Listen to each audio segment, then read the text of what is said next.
आरहत वाङ्मय में कहा गया है, अनेक चित्ते खलु अयम पुरुषे। आदमी का चित्त अथवा मन चंचल होता है, विभिन्न भाव मन में उभर जाते हैं। कभी आदमी अहिंसा की भावना में होता है तो कुछ समय बाद उसके मन में हिंसा का विचार भी आ सकता है। कभी आदमी क्षमा शांति की विचारधारा में है तो कभी उसे गुस्सा आवेश भी आ सकता है।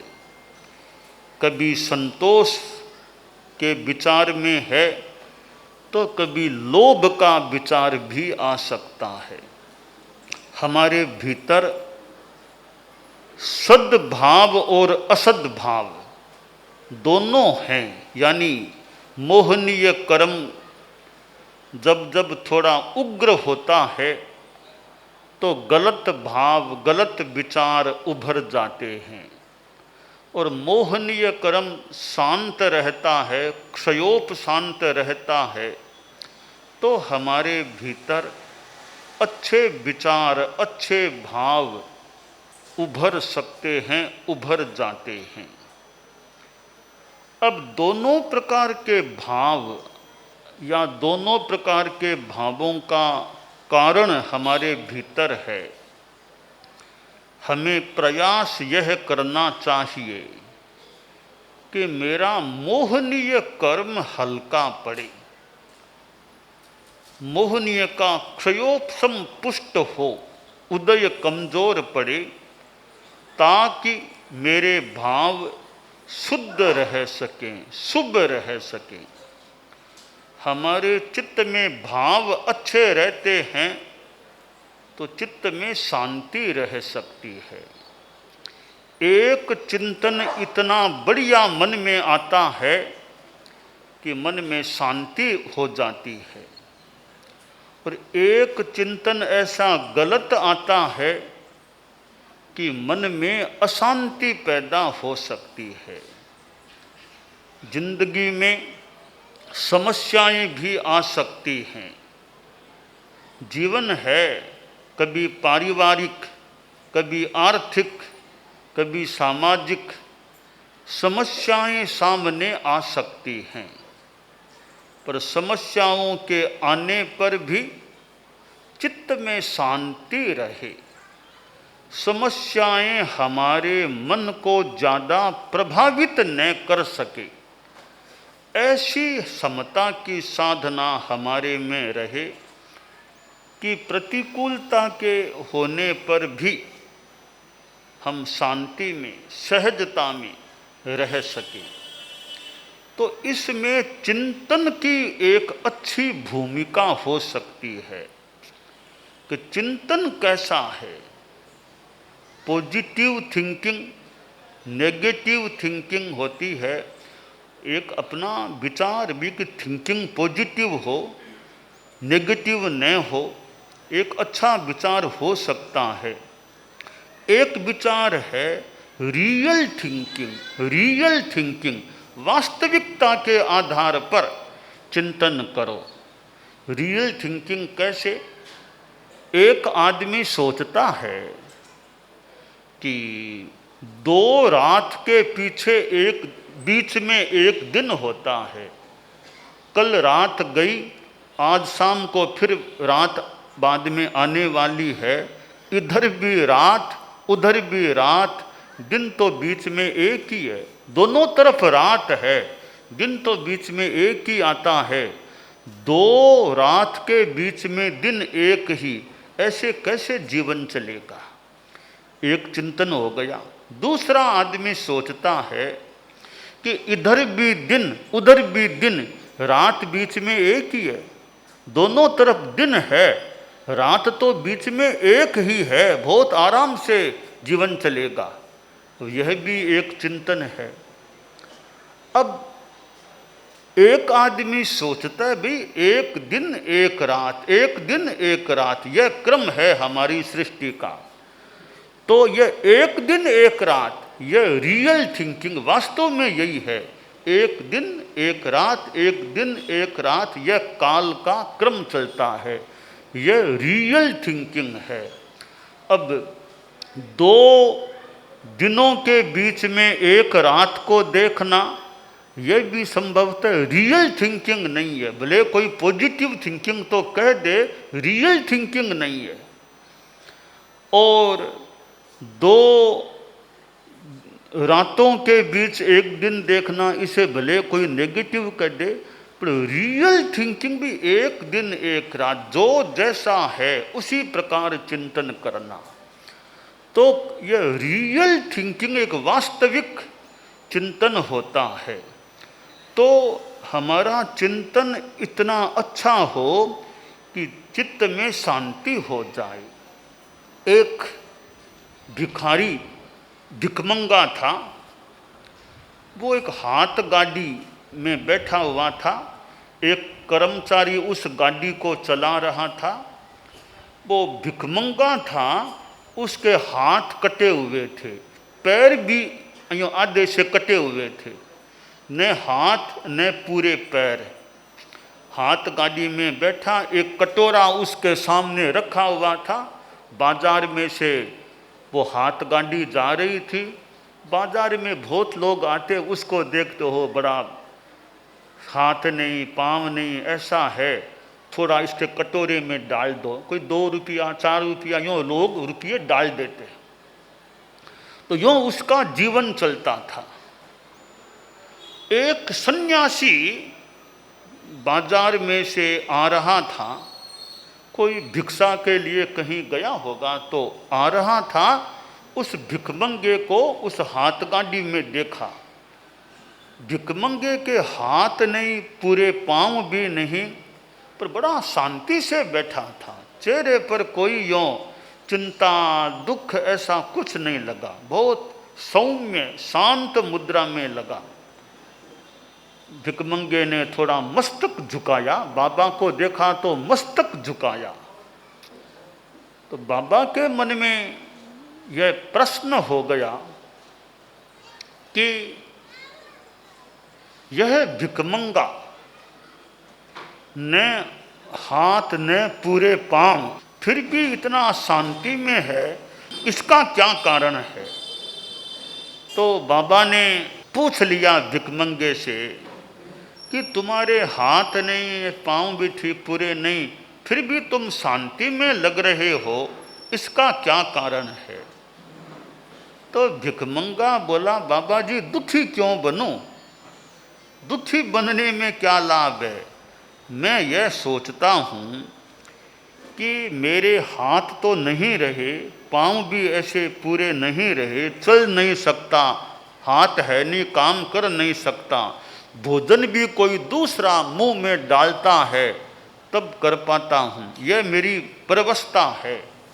सोचता हूँ कोई कर्म किए हुए होंगे, कर्म समो नहीं कोई, कर्म कोई किए होंगे किसी जन्म में कि इसका फल मुझे आज भोगना पड़ रहा है।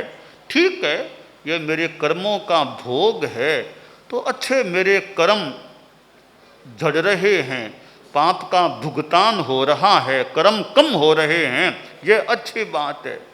अब रही बात कि मैं परवश हूँ, ठीक है, कर्मों का योग है, पर साथ में यह भी देखूँ मैं कि मेरा दिमाग तो ठीक है, चिंतन अच्छा कर सकता हूँ, बहुत गहरा दार्शनिक विचार कर सकता हूँ, भाषण में दे सकता हूँ, गीत गाने भजन गा सकता हूँ, और मैं बिना हाथ पांव के भी कोई मुझे दायित्व सौंपे तो संचालन का काम कर सकता हूँ। इतनी मेरे अनुकूलताएं हैं, पेट मेरा ठीक है, उत्सर्जन तंत्र ठीक है, पाचन तंत्र ठीक है, हार्ट मेरा ठीक है, न शुगर है न बीपी, ऐसी कोई तकलीफ नहीं, इतनी अनुकूलताएं हैं। ठीक है, थोड़ी कठिनाई है कि हाथ पांव नहीं, तो हाथ नहीं, पांव पूरे नहीं, ये अभाव है। बाकी न दर्द है न पीड़ा है, वो सब प्राय ठीक है मेरे। तो इतनी अनुकूलताएं हैं, मैं उनको भी तो देखूं। थोड़ी अभाव की स्थिति है हाथ पांव की, उसको लेकर दुखी क्यों बनूं? और कितनी अनुकूलताएं हैं, जो अनुकूलताएं हैं उनका बढ़िया उपयोग करूं। जो प्रतिकूलता है, मेरे कर्म झड़ रहे हैं, भुगतान हो रहा है, दुखी क्यों बनना, शांति में रहना है। यूँ सोचकर मैं शांति में रहता हूँ। तो चिंतन बढ़िया है, तो हाथ पांव की यह स्थिति होने पर भी, कठिनाई होने पर भी भिखमंगा कितना शांति में जी रहा है। तो यह हमारे चिंतन की करामात है। चिंतन हमारा किस प्रकार का है? एक चिंतन से आदमी दुखी बन जाता है और एक बढ़िया चिंतन से आदमी सुखी भी बन सकता है। तो हमारा विचार, हमारा चिंतन प्रशस्त होना चाहिए, अच्छा होना चाहिए। रियल थिंकिंग, जो स्थिति जैसी है। कभी कभी वो कोई मान लो थोड़ा बीमार आदमी है, बीमार आदमी के पास गए भी, कैसे है? बिल्कुल ठीक है, बिल्कुल ठीक है। कैसे आपके? बिल्कुल ठीक है, बिल्कुल ठीक है। मेरे मन में कभी आता है कि जैसे हमारे कोई संत हैं, मान लो संत एकदम लेटे हुए हैं, न पूरे उठ पा रहे हैं, मान लो ऐसा किसी के न हो, किसी के न हो, एक उदाहरण दिया जा रहा है। तो उनको पूछते हैं भी आप कैसे हैं? बिल्कुल ठीक है, बिल्कुल ठीक है। एक दृष्टि से तो ठीक है, बड़े उत्तर अच्छा है, बिल्कुल ठीक है। तो मैं वापस ये कह दूं बिल्कुल ठीक है, तो उठो, गोचरी जाओ, काम करो अपना। बिल्कुल ठीक है ना, जाओ पात्रियां लो, पानी लाओ, गोचरी करो, काम करो। अगर बिल्कुल ठीक है तो तुमने कहा ना बिल्कुल ठीक है, तो काम करो, गोचरी जाओ। कहा नहीं, यह तो नहीं कर सकता, मेरे पाँव में तकलीफ है, वो तकलीफ है। तो मैं कहता हूँ भाई बिल्कुल ठीक तुम सोच, तुम्हारा अपना दृष्टिकोण है, बिल्कुल ठीक होते तो सोए क्यों रहते, काम करते। इसका मतलब तकलीफ तो है पर मैं समता में हूँ। रियल थिंकिंग यह हो गई, तकलीफ कठिनाई तो है मेरे शरीर में, पर मैं समता में हूँ, शांति में हूँ। इतना मेरा अच्छा पक्ष है, बाकी तो शरीर में कठिनाई है। इसलिए ये रियल थिंकिंग करो, जो जैसा है वैसा जान लो। बीमार हो तो बीमार मानो अपने आप को, तभी तो दवाई ले रही हो, बिना दवाई क्यों लेते हो फिर? तो बीमार हो तो बीमार मानो, पर मनोबल अच्छा रखो, मन में समता रखो, यह होना चाहिए। तो यह कि भाई हम रियल थिंकिंग करें, जो जैसी स्थिति है उसको उसके अनुसार लें। तो कोई साता पूछे कि मैं बिल्कुल, तो एकदम वृद्धावस्था में थोड़ी बहुत कठिनाइयाँ है, बिल्कुल ठीक है, बिल्कुल ठीक है। इस वाक्य पर यथासंभव या विचार होना चाहिए। बिल्कुल ठीक होता तो फिर यूँ बैठे क्यों रहते?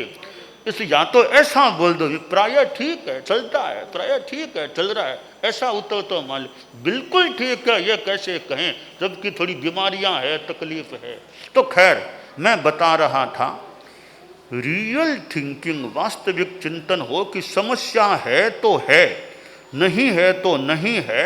समस्या है भी तो समस्या को समस्या मानो, समस्या तो है, हमें सॉल्यूशन खोजने का प्रयास कर सकते हैं, करना चाहिए। अपेक्षा हो तो मन में हिम्मत रखें, शांति रखें, मनोबल रखें।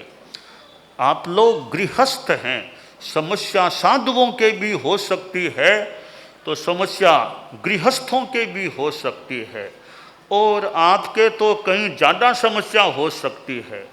गृहस्थ जीवन में कभी आर्थिक समस्या आ जाती है, कभी परिस्थितियाँ, कभी कितने ऊंचे थे तो कभी आर्थिक ग्राफ थोड़ा नीचे आ सकता है, कभी पारिवारिक समस्या हो सकती है, परिवार में आपसी संबंधों में कुछ कटुता आ सकती है।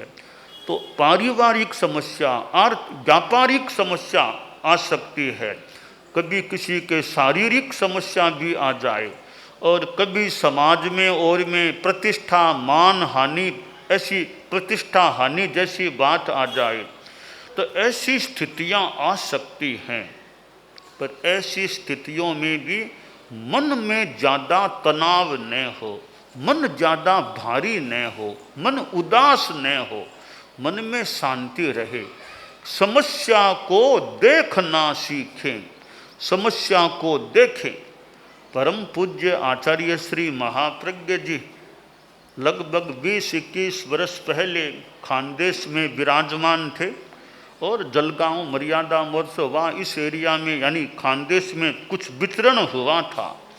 तो आचार्य श्री का यह प्रेक्षा ध्यान योग साधना, और कभी समस्या को भी देखो, है क्या समस्या, वस्तुतः है क्या समस्या है, अब इसका सॉल्यूशन क्या हो सकता है, शांति से समाधान का प्रयास करें।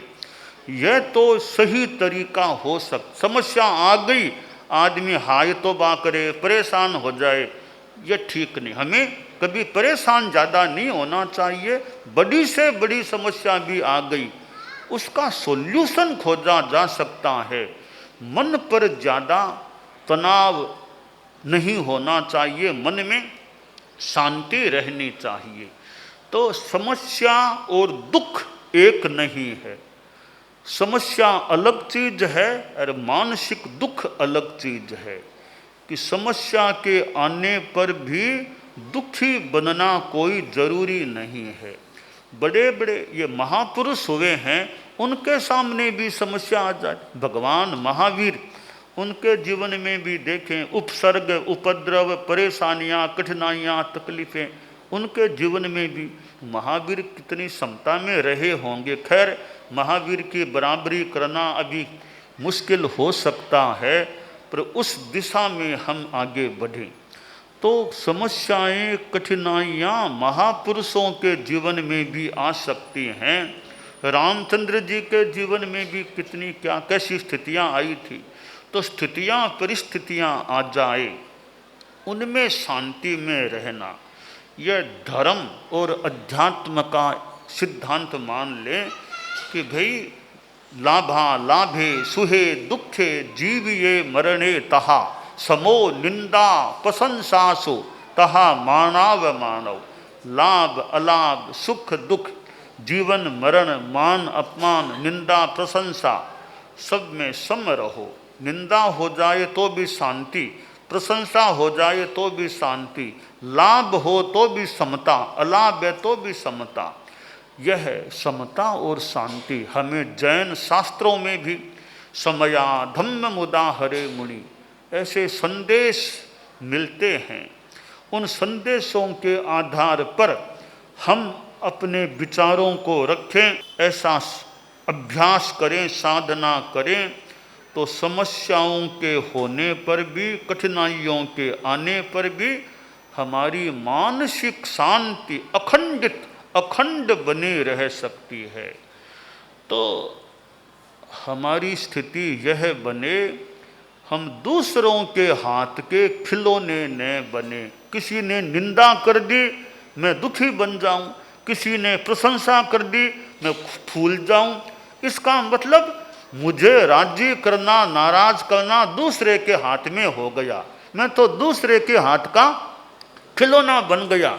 कोई चाहे तो मुझे निंदा करके दुखी बना दे, कोई चाहे तो प्रशंसा करके मुझे खुश कर दे। यह दूसरों के हाथ का खिलौना बनना बढ़िया नहीं। आदमी समता शांति में रहे और दूसरों के कहने से कोई चोर नहीं बन जाता, दूसरे के कहने से कोई साहूकार नहीं बन जाता। एक आता है नन्नस्य वयना चोरो नन्नस्य वयना साहू अप्पा अप्पम बियाने, जो भी कि दूसरे के कहने से कोई चोर नहीं हो जाता है। कोई कह दे बहुत खराब आदमी है, दूसरे के कहने मात्र से कोई खराब नहीं होता।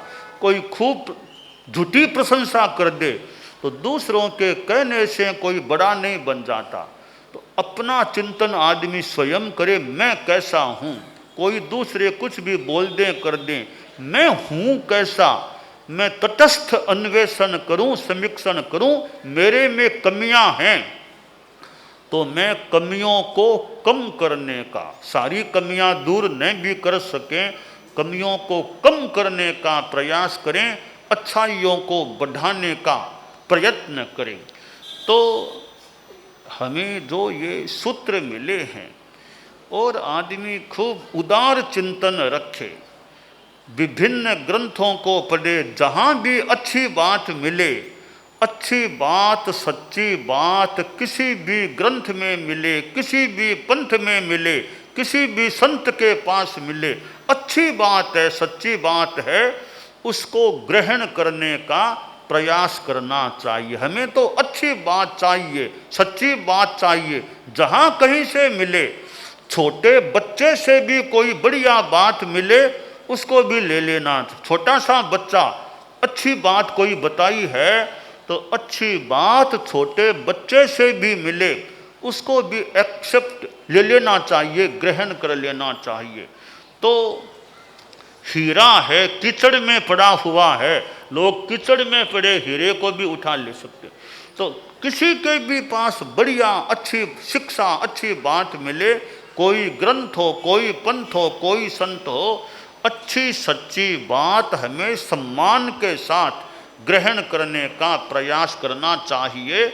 तो हमारा विचार उदार होना चाहिए, असंकीर्ण होना चाहिए और सबके साथ मैत्री भाव, फालतू लड़ाई झगड़ा किसी से नहीं करना चाहिए, बैर विरोध किसी से नहीं करना चाहिए, सबके प्रति सद्भावना, मैत्री भाव रहे तो हमारा चिंतन रियल हो, रियल थिंकिंग हो, समता शांति का अभ्यास हो, तो हम अपने जीवन में सुखी रह सकते हैं, आत्मा का भी हमारा भला हो सकता है।